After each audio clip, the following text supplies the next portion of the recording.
Imaginez pouvoir observer comment le marché pourrait évoluer dans les prochaines dizaines de bougies. Non, il ne s'agit pas d'un indicateur qui lit le futur. Il s'agit d'un outil qui recherche dans l'historique un comportement similaire au marché actuel et projette ensuite son évolution. Aujourd'hui, je vais vous montrer exactement comment il fonctionne. Cet indicateur est basé sur un principe relativement simple. Les marchés financiers ont tendance à répéter certains comportements. L'idée est donc d'analyser une portion du passé, puis d'utiliser cette information pour construire une projection statistique de ce qui pourrait arriver ensuite.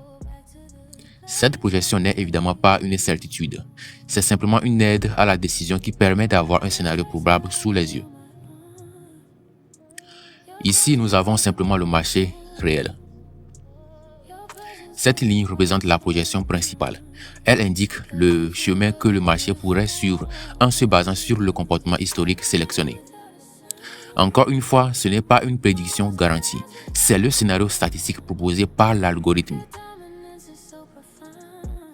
Cette zone ici est très intéressante. Elle représente la zone de projection. Elle reproduit la volatilité observée pendant la période historique utilisée.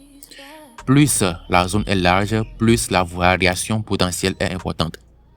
Cela permet de visualiser non seulement une direction probable, mais aussi l'amplitude des mouvements susceptibles de se produire. Cette ligne marque simplement la séparation entre les données historiques et la projection future. Il s'agit de la ligne verticale là, ici. Le premier paramètre est le mode de rendu. Il permet simplement de choisir la manière dont l'indicateur est dessiné sur le graphique. Pour la majorité des utilisateurs, il n'y a aucune raison de modifier ce paramètre. Ce paramètre définit le nombre maximum de bougies historiques utilisées par l'algorithme. Plus cette valeur est grande, plus l'indicateur dispose d'informations pour rechercher des comportements similaires. En contrepartie, le calcul peut devenir légèrement plus long. La valeur par défaut offre généralement un bon équilibre entre précision et performance. Le facteur de croissance permet d'ajuster la projection en fonction d'un taux de croissance supplémentaire. Une valeur positive amplifie progressivement la projection. Une valeur négative la réduit. Si vous souhaitez conserver une projection fidèle aux données historiques, laissez simplement cette valeur à 0. Ce paramètre-là ici contrôle la largeur de la zone grise affichée autour de la projection. Cette largeur est calculée à partir de l'ATR, c'est-à-dire la volatilité moyenne du marché. Une valeur élevée donnera une zone plus large.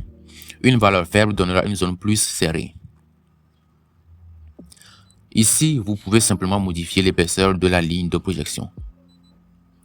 Cette option ici permet de modifier la couleur de la projection lorsque celle-ci est haussière. Ici, vous choisissez la couleur de la projection lorsqu'elle est baissière. Ce paramètre permet de modifier la couleur de la zone de projection. Cette option-là ici permet d'afficher ou de masquer la ligne qui sépare les données historiques de la projection future. Enfin, cette option permet simplement d'afficher ou non la zone grise de projection. Personnellement, je recommande de ne jamais utiliser cet indicateur seul. Il est beaucoup plus intéressant lorsqu'il est combiné avec votre propre stratégie.